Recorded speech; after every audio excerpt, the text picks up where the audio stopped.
Hello, fabulous Pisces. Welcome to your horoscope for the month of August 2014, Love Focus. I am your astrologer, Nadiya Shah. Thank you for being here. Where it comes to love, just about every Piscean out there should notice progress, should notice change, and changes that you like very much. There are a few key things that are taking place in the sky for you that speak to an increase of love and a greater openness to love than you've known before. Now, one of them is actually a continuation of what I spoke about last week, and that is Venus moving through your opposite sign. Really wonderful for you.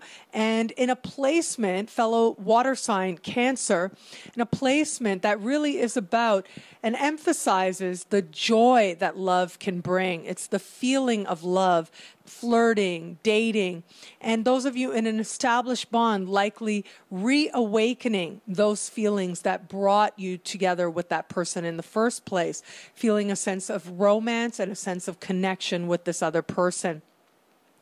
What's also happening this month, throughout this month, is Mars will be moving through the other water sign to yours and Cancer, which is Scorpio. Now, Mars moving through Scorpio isn't a light vibration, okay? It's a pretty intense vibration, but Mars is also associated with love because it is a planet of passion. And in fellow water sign works very well with your energy and the type of passion that you're going for. And wherever Mars moves through a chart, we are motivated on the one hand to take action, but also there is a certain attractiveness and power of attraction that we may experience in other people. That we may be more motivated to overcome any blocks, any fears that might get in the way otherwise of us making those connections. So there's a greater willingness to act in order to have the experience of greater connection. And so whether you're in an established bond and things have just gotten kind of, if they've been slow for a little while now, they pick up the pace, certainly.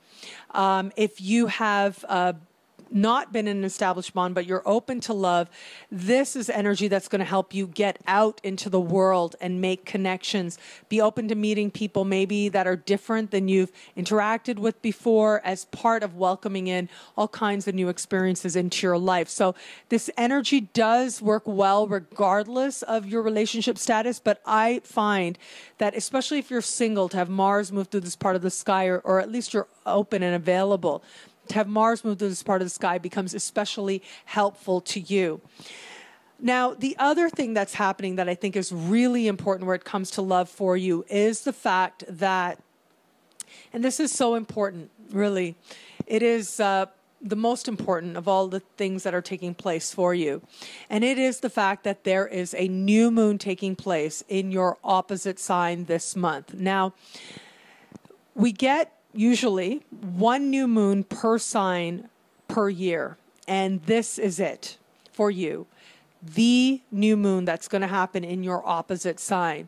And it sets up a really powerful time to make a genuine connection with another person or to fortify the connection that you are now in. It really brings a spotlight to love, and some of the most important, really emotional learning that you're going to have is going to come in the context of love. And as a result, there is pretty much always another person there so that you can have these lessons inspired for you.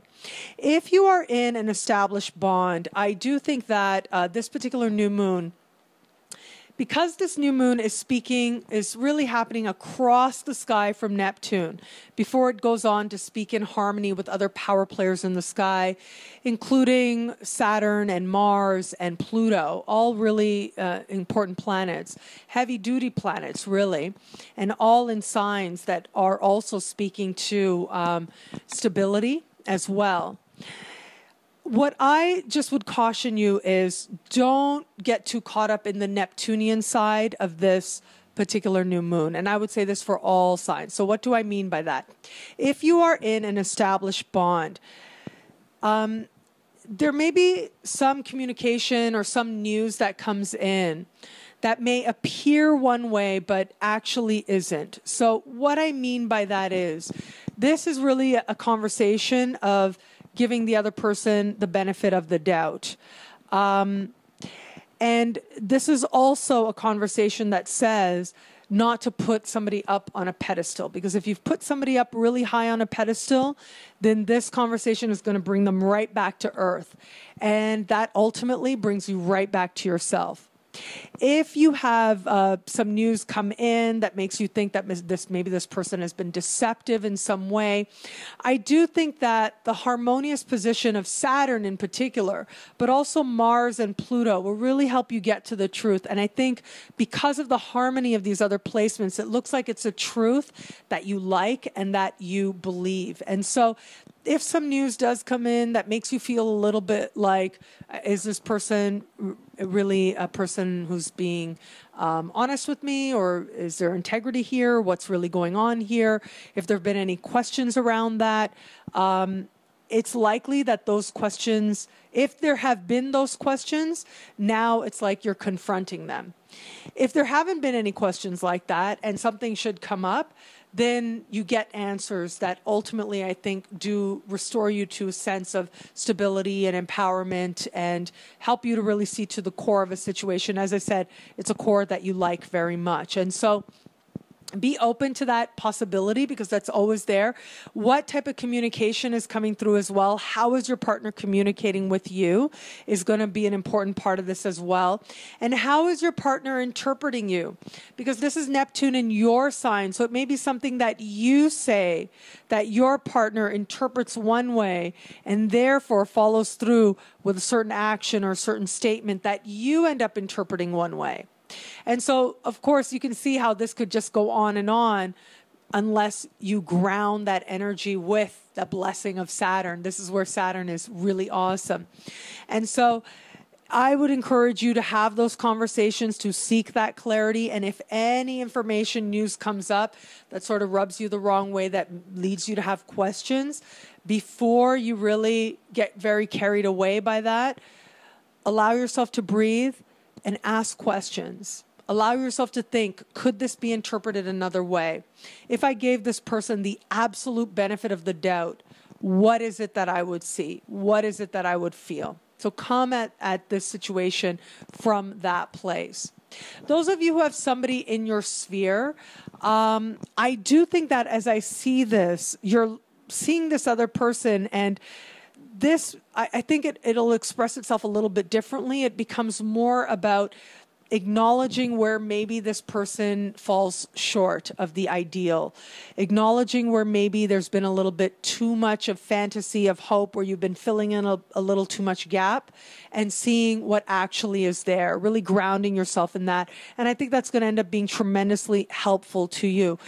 And as I spoke about in the general horoscopes, the full moon that's happening in the middle of the month is allowing that sort of grounding of what maybe before was kind of like an ideal, what you were getting carried away on.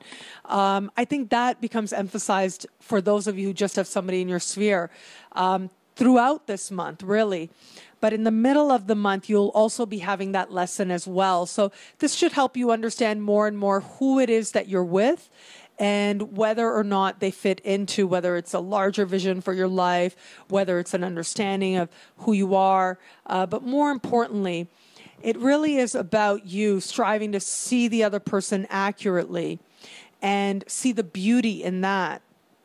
And where it is that you like what you see, that's great. Where it is that it's a deal breaker, that's okay as well, because you feel very empowered and lifted and sort of spurred on with a belief and love by that choice. But where it is that you are also coming to understand more deeply as to why it is ultimately that you attracted this situation, and what it was that you initially saw, and what it is that it actually is now. Well, all of that becomes an important part of your learning that does, in the bigger picture, move you towards greater love and greater wisdom as well. Those of you who don't have anybody right now, as I said, a new moon in your opposite sign pretty much guarantees that there will be somebody there, some interaction there to help you understand yourself in the context of love. And this is really about ultimately facing your own disappointments. Where have you been let down in the past? Where it is now that you want to go forward with faith? What it is that needs to change within you if you're going to drop those barriers and really be open to a greater love. Because ultimately, love and your availability to it is about you. It's not about where you are. It's not about what options you have available to you. It's not about the quality of options available to you. None of that matters. It really is about you knowing who you are and being open in heart that attracts the right people to you. It's always about you. And this is really what this new moon is going to try and show you, is going to try to affirm for you. And this lesson will actually continue into next month. And I'll be here to talk about it at that time as well, when we have a full moon taking place in your sign. But as I said, there'll be somebody there to help you understand these lessons. Because of the position of Neptune, I kind of wonder, like, the initial sort of attraction because of Neptune, how stable is this? How real is this? But ultimately, you do see the truth. And that does certainly move you towards greater love, and a greater love that is stable. And so I would say to you, if you're open to meeting people, this might play out where you meet somebody, you think this is it, and then you realize, no, this isn't. This person is like flaky or whatever. And then you meet somebody a lot more stable. Then you understand what you need to do. Then you realize, actually, I am available to love. Actually, I could go to more events like this or places like this. I could connect with other people. I could go online. All of these things, you've become more open, and as a result, you end up having a more genuine connection with somebody else. Scenario like that, very, very possible for you as well. One thing is for sure, though, the universe does want you to have a fresh start where it comes to love, and a fresh perspective in love as well.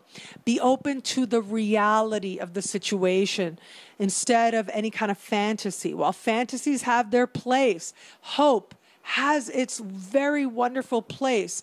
At the end of the day, there is nothing that is as beautiful as the reality of seeing another person for who they actually are and loving them just the same.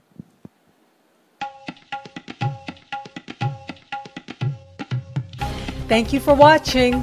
It'll be a great month. Be fabulous and enjoy.